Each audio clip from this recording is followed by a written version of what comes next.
Intentions are scary because we don't have all the answers and we don't know whether it'll come true. So I have to say, if this did work, what would it look like?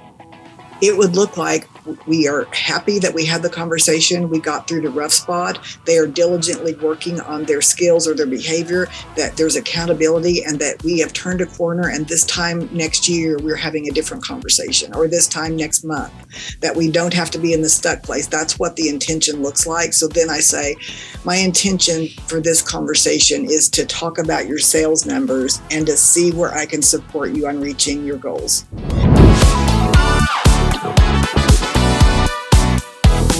Conflict. It's one of those things that, regardless if it's our personal life or professional life, we deal with it, if not every week, definitely often. And it's one of those things we never can get all the way perfect at. So I'm so excited on this week's episode of the Workplace Therapist podcast to have Marlene Chism, a conflict expert, on the show to guide us through this. So Marlene is an executive educator, author, consultant. She's written the book From Conflict to Courage, and she's going to talk about some of the main roadblocks that we encounter when we're trying to deal with conflict, particularly at work. So I want you to really listen close. She's got a nice way of framing up the 3 A's that we tend to do to prevent conflict or try to avoid doing conflict. I've already given you one of the A's. And then she gave us some great tips on how to overcome that, not only in how we approach it in our own minds, but actually how we have those conversations. And of course, at the end of my conversation, stay tuned for all of my notes. And so I can really sum up some of the things that you can do to get better, to avoid or prevent some of those conflicts in your life today.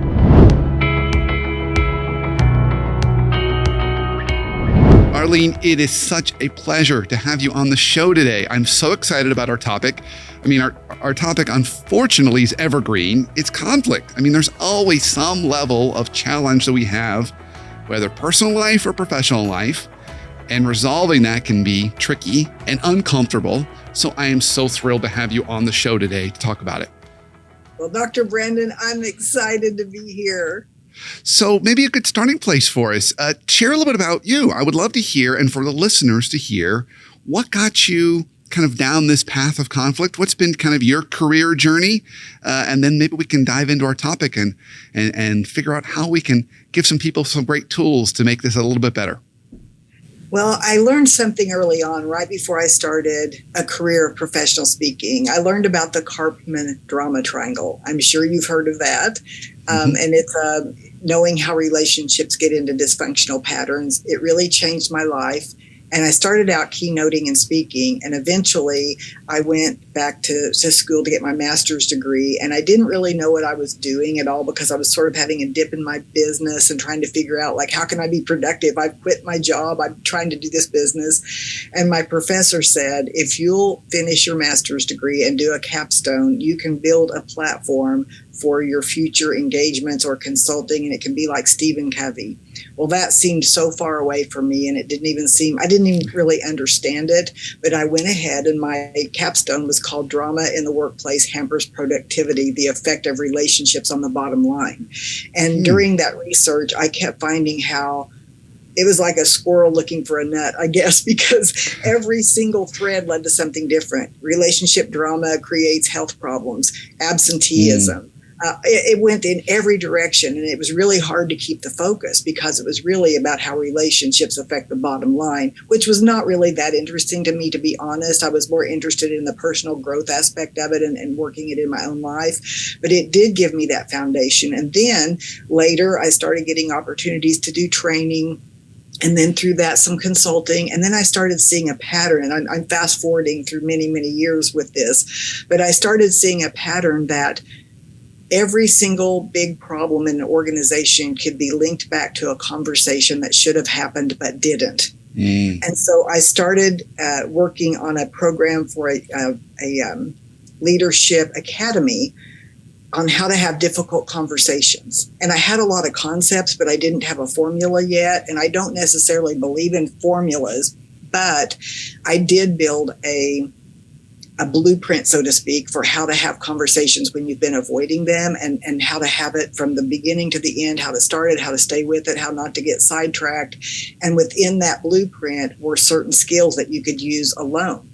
with or without have a big conversation, because not everything is a big conversation. That's why blueprints don't always work. Sometimes it's just using an observable behavior or checking in with someone. So all the skills work together, but they also work alone. So that's when I became really, I guess, grounded in the work of difficult conversations and what holds us back. Then I wanted to get a book on the difficult conversations. On that alone, I wanted to expand it. And long story short, the first publisher that really had reached out to me, they already had a book on difficult conversations. There's hundreds of books on difficult conversations, which tells us that people struggle with it. And there's Absolutely. different philosophies. But they said, could you do something more expansive on conflict? And I love writing in a way because it makes you to dig deep and question your own theories and your own ways of being, and it makes you look at yourself. And if you really are intentional about your work. Well, as it turned out, I didn't get the contract with that publishing group, even though I rewrote the proposal 3 times. We were just not aligned, and it was so interesting because I was fine with that, because this was right during the beginning of COVID, and I've learned so much about releasing resistance and not trying to force something. If it's not a fit, let's know it early. It doesn't matter. There's no conflict there if we both understand that it's always about the fit first. And that's really a part of my philosophy. And I see so many conversations avoided in sales and whatnot because we're afraid to hurt people's feelings. So there's an avoidance factor even within those kinds of opportunities. Well, that editor introduced me to another publisher, Barrett Kohler. And actually the title that had come to me before was From Conflict to Courage. And the previous publisher said, that's too touchy-feely. It doesn't sound businesslike enough. That's never going to work. We need it to sound a little bit more academic. And I thought, it's already sounding like not a great fit for me. And so when I got this other publisher and they said, let's test your audience and see what titles, I had already kind of bought into the idea from the other publisher that wasn't a great one. And my audience voted on From Conflict to Courage, How to Stop Avoiding and Start Leading. And I had already bought a domain with that when I first got the insight. So it's weird how things work if you just kind of release resistance and allow whatever's supposed to happen and stay out of your own inner conflict about it. So that's how I got to here. Wow, that's great. So I would love to talk about actually here and now. What do you see in terms of conflict today? How is conflict the same as it always has been? And how is it maybe different given the pandemic and all the changes that our workplaces have gone through? Well, what's the same about it is that conflict will always exist. And I jokingly say, I can have conflict without anybody else in the room. Because if I'm divided in my mind about something, like if I know I need to have a conversation, but I'm afraid to hurt feelings, or I'm afraid I won't get the deal, and I'm having to manipulate to actually make something happen, there's a conflict already within me that's going to come out eventually. So that has always been the same. That will never change because we're human beings and we're going to be divided sometimes. And in our own division, we'll have those divisions with other people. What has changed is social media has expanded our ability to have choices, the choices of having our own public broadcast system and to believe whatever we want to believe and to have our opinion, whether it's grounded in fact or not, and to be offended over things we haven't gotten curious about. So therefore, it has expanded exponentially, and we're going to see even more conflict. In fact, in the book, I brought this up, and my editor disagreed with me. And I guess we all have a bias to see what we want to see. But what I noticed, and I brought this forward in the book, is that I was on social media, a very well-known 7-figure, 8-figure entrepreneur had posted something about the pandemic, about the masks, but I couldn't tell what she meant. Was she for masks? Was she against it? Did she think it was conspiracy? It was very vague in my mind as to what she was saying. And I saw the thread, and it went like this. Spot on, sister. Glad someone's else is not being a sheep. We need to be kings and lions, and we need to take the lead. And someone said, what do you mean? Who are the sheep and who are the lions? Oh, interesting. And they were arguing about something that nobody had clarity on, which is one of the tenets of my work, is that in all drama, there's always a lack of clarity. And there was arguments, and it went into calling people names like, you're just privileged. There's privilege right there speaking to something. I mean, it's like all of a sudden there's name calling, and one or two people, there was 600 posts at the time of my looking at that. There was thousands by the time I finished the book. Wow. But throughout that, you saw name calling, you saw disrespect, you saw confusion, you saw people saying, why are we engaging? We don't even know what she means. This is cryptic. This is to her tribe. And I thought to myself, she's smart. She understands that algorithms of argument like this creates more exposure. And so I believe people are using conflict for their own benefit now because they understand technology. So yes, I think it's going to increase dramatically. And that's why it's so important for leaders to get crystal clear on how they want to show up. Okay, so that is a fantastic segue. So now let's talk about the workplace and let's talk about leaders. So what are some of the challenges you see in terms of how leaders mishandle conflict? Well, so let's talk about the problems first, and then we'll see what solutions we might have. Oh, there's so many. So you just interrupt me wherever you want to go. One problem is within the culture. And so, for example, if someone at a high level calls me and says, well, we've got lots of conflict and it's elevating, we're just about to get into a lawsuit, could you come and help the directors or the managers, like do a workshop, do a program?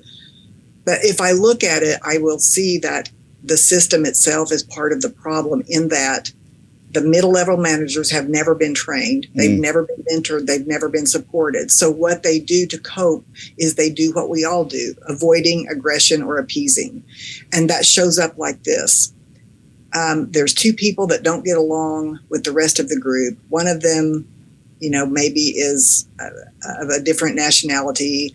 One of them is either older or a woman. There's something that makes them stand out. And so now it becomes a discrimination case because we haven't handled it. We haven't talked about it. We haven't been vulnerable enough to listen.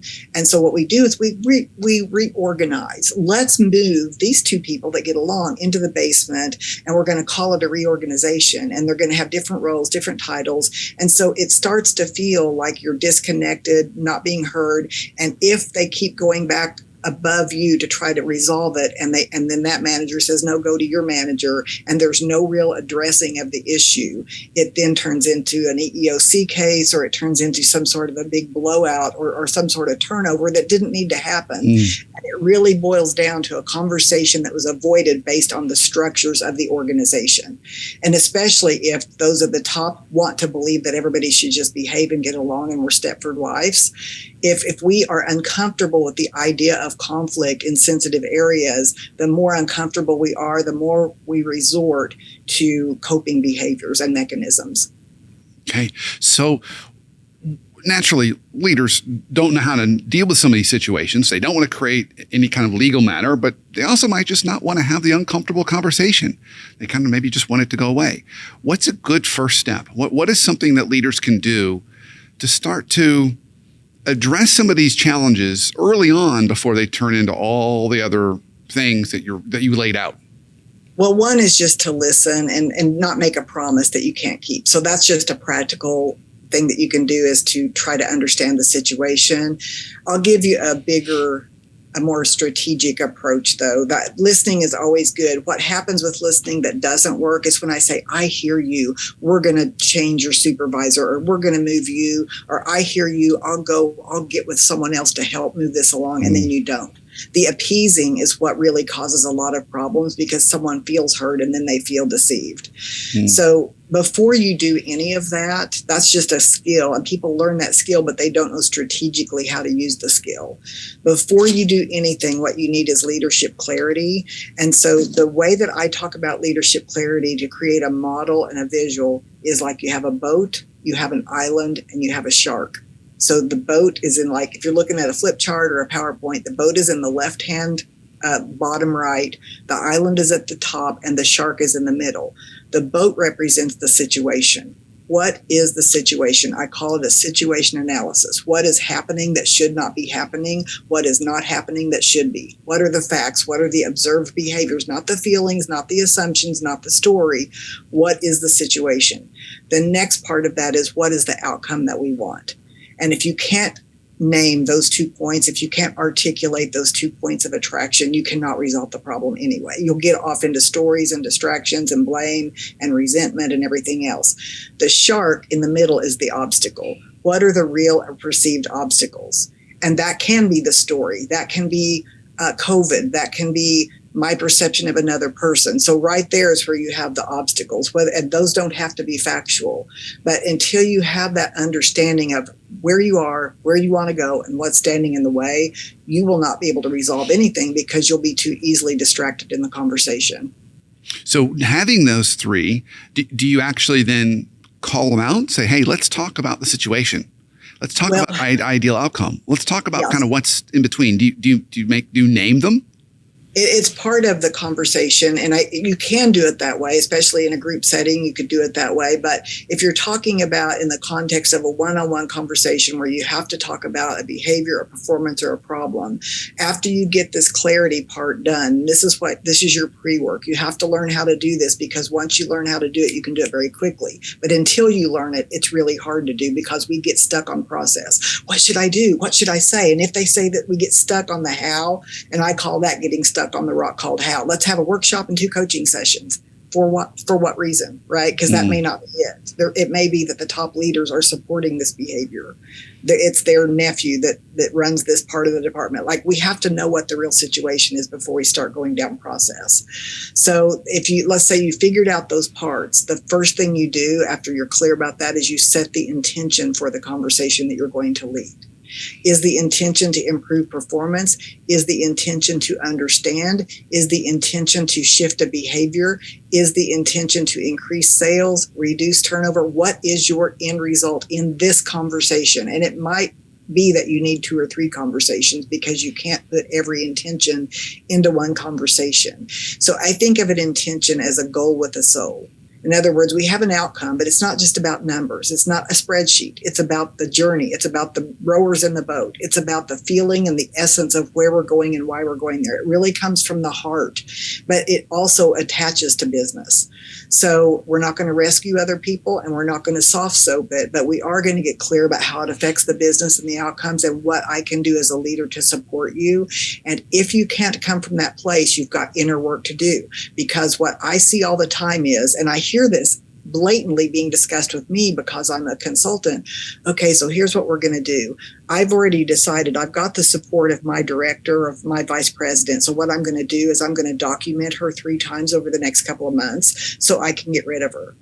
Well, that's the wrong intention. Right. You've missed a couple of steps. So, if your perfect world was there, what's the island you're going to? Her getting better and working with you, right? So interesting around intention. So I know my experience is people can feel intention, right? We can feel that from others. Do we actually name it? Do we say my intention for this conversation is this? So we both feel it and name it. Is that right? We clarify. You can say purpose or reason, but I just, in my work, I've used the word intention because it's not as much of a business word, and we get real with purpose. We get into the Simon Sinek why, we get into all kinds of things. So I just say intention is a goal with the soul. You've got the goal, it's about the business, but you also have this soul part of it that cares about the other person, sees the whole picture. You're standing on the bridge watching the boat, the island, and the shark. You're not in the boat experiencing it. You are observing as a witness. So you're setting an intention of, if this works, and I don't know whether it will work, but this is how you set an intention. Intentions are scary because we don't have all the answers and we don't know whether it'll come true. So I have to say, if this did work, what would it look like? It would look like we are happy that we had the conversation. We got through the rough spot. They are diligently working on their skills or their behavior, that there's accountability, and that we have turned a corner. And this time next year, we're having a different conversation, or this time next month, that we don't have to be in the stuck place. That's what the intention looks like. So then I say, my intention for this conversation is to talk about your sales numbers and to see where I can support you on reaching your goals. Now that's the intention. The intention isn't to talk about what everybody else is doing. The intention is not to talk about all the reasons why it won't work. The intention is to talk about how to improve in this area, and I'm here to support you. So that's where you keep your focus, because it will get off track a couple of times. But that is exactly where you start a difficult conversation when you have to have a long, drawn-out conversation. If it's just a quick, by the way, I noticed you rolled your eyes, it seems to me like you disagree. You don't have to go and say, my intention is to talk about how you roll your eyes and whether or not you don't do that, because it's not appropriate for that situation. The intention helps you with difficult conversations that are big, that have blown up, that have been avoided, or that have not been addressed. So, Marlene, we still have time for maybe one more good tip. Can you think of anything else that we might want to kind of equip ourselves with to manage these conversations better and or to ensure higher probability of success? Wow, there's so much. Always one thing I'll say is that you will not have the answer before the conversation. The answer will come through the conversation. And what that means is you have to have a sense of being comfortable in the unknown. Yeah. And what that means is when you're really truly interested in someone and why they're not performing, you're going to be able to say, walk me through how this lands with you or how you see this. And that's where you have to listen and not get distracted, because that's where the blame and the judgment and the fear response will come. And you have to gently guide that back. But what you're really listening for, and I call it in this book, Think Like a Consultant, you're listening for where to put there's buckets that you're going to put these things in that are obstacles, basically. So if someone says, well, that's not fair, I don't see you talking to anybody else, and I know that, Jane and Jim and John, they don't have their numbers, you'll say, perhaps that's so, but this is really about you. And I do have things scheduled with them, but this conversation's not about them. You're going to you're going to avoid those verbal ping pong distractions. We're not going to the island called It's Not Fair. It may not be fair. That's a different conversation. But you're listening for clarity, because in all drama, there's always a lack of clarity. So what has become unclear? Have you not given clear instruction? Has the job changed and you're asking them to do more and more and more and more? I mean, what is not clear? You're going to listen for that. You're going to listen for priority. Do you as a leader keep changing your mind on priority, and therefore they're set up not to win because you might be wrong? And that way you're really listening for how you can improve too, not just that they're wrong and you're the boss and it's autocratic. You're really trying to figure out what's going on here so that you can really lead. It might be a priority issue. In fact, I think most marriages, they may have the same goals and values, but sometimes the priorities are so off within that the conflict happens because of that. And so you're looking for clarity, priority, you're looking for resources. Am I asking people to do more with less and they can't possibly accomplish based on what I'm asking? Are the resources not there? I could talk about that forever. I see that in almost every arena. We're going to look at skills. Did I hire them thinking they should know, but they don't, because of their past resume or the past job they did, but yet it was a whole different culture, so there were different expectations? What are the skill sets that seem to be missing? What are they not doing they should be doing? What are they not doing that they should be doing? Like, that's a skills issue that can be fixed usually.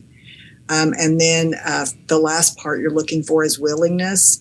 And so that's where you learn to let someone go. If there's a lack of willingness, there's not going to be any change. And one of the theories that I've been working with for a very long time is that the fulcrum point of change is willingness, and that nothing changes until there's willingness. That's the one thing that happens before change is willingness. If there's reasons, but my shark, but you don't understand my shark. If it's, I would, but that's going to be difficult. Yeah, but I shouldn't have to. You are hearing resistance, and through that resistance, if you can't break through it, it's not going to work out. And you just need to know that. So I'm going to follow up with this last question. So let's say we're in that situation and we keep getting to this lack of willingness or excuses, or they keep trying to redirect. How do we have that final conversation? What might be a way that we break up with them in a clear way, but in a way that has some level of care and compassion? Well, generally, they will eliminate themselves if you do it right, because they'll realize that it's not a good fit and that there's a consequence if you're not willing. I can't just say to my leader, I'm not willing to do this if it's actually part of my job, because that's why I was hired. There was an agreement on the front end. Right. Or if not, something has changed. So what I talk about in the book is how to release resistance. And resistance comes in three forms. First, there's your own, like, I know I don't want to have that conversation, I'm resisting it. Or I feel negative today, I feel off, I'm just procrastinating, my own resistance. If I'm an aware person, I notice that. I can also notice your resistance as an employee or as a coworker. I can say, wow, you sure are putting up a lot of barriers of why it's not going to happen. Or you're negative, or I see you being stuck or attached to something. So I can observe someone else's resistance. And by the way, a strong no is not resistance. Resistance is I say I'm going to do something, but I don't. I want to, but it's this push pull. A strong no is clear, is clarity, and at that point you can make a decision. But the worst kind of resistance, what that gets every one of us, me included, is resisting their resistance. In other words, you need to have a conversation. You're the boss, and someone coaches you to have that, and you say, "Yeah, but I already know they're not going to tell the truth, so there's no reason for me to have the conversation." I see. And what I say is it doesn't matter if they tell the truth. Your job is to have the conversation. Right. Beautiful. Okay. Well, Marlene, this has been great. We're already close to time here. So I ask all my guests this final question. What is one life hack you have for us for how we can have better relationships or better conversations, either at home with our family and loved ones or at work? This is universal. Disagreement does not ruin relationships. Disrespect does. Okay. Yeah, great. I love that. Disagreement doesn't ruin relationships. It's disrespect. Beautiful. Thank you. Well, Marlene, if people want to follow you, buy a copy of your book, learn more about you, where can they go? Well, the book, From Conflict to Courage, is on Amazon or anywhere that you buy books. From Conflict to Courage, How to Stop Avoiding and Start Leading. My website is my name, marlenechism.com. I'm very active on LinkedIn. I do lives every month, and I have 5 different courses on LinkedIn Learning. So if you connect with me and say you met me on this show, I'll connect, or else you can follow me and get updates about when I do free lives, office hours. Marlene, this has been great. I love the work you're doing. I love that you're trying to create so much healing and avoiding unnecessary pain for people. I mean, I think this is such an important gift. So keep up the great work. And thank you so much for sharing your wisdom with me and my audience here today. Thanks for having me.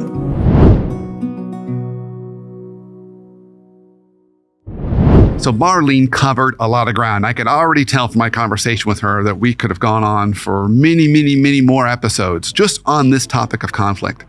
So first, she reminds us conflict is present today, and it's only in many ways going to get worse, which is not necessarily great news. But she said, listen, it's always going to exist. Sometimes it exists because it's in our own head. But then she reminded us that social media has made it worse, because not only can it be echo chambers for us, also people have even gotten more popularity through creating conflict. So we're seeing more of that divisiveness. I mean, we've all felt that, but she points that out. So then she talks about in all drama, it's usually because there's a lack of clarity. We don't have clarity on what's going on. So then we fill that in our own minds. And then as leaders, there are the 3 A's that we do that prevent us from handling conflict well. She said we either avoid it, we have aggression, or we appease. And she said all 3 of those are bad and problematic.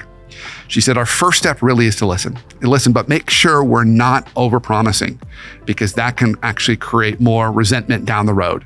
She said that's really our first step. The second step is to really think about what's going on. I love her analogy of the boat, the shark, and the island. The boat is the situation, what's going on. The island's where we want to go, and the shark is that thing in the middle. And getting really clear about that. And then she also reminds us that when we do have these conversations, we need to make sure we're setting the proper intention.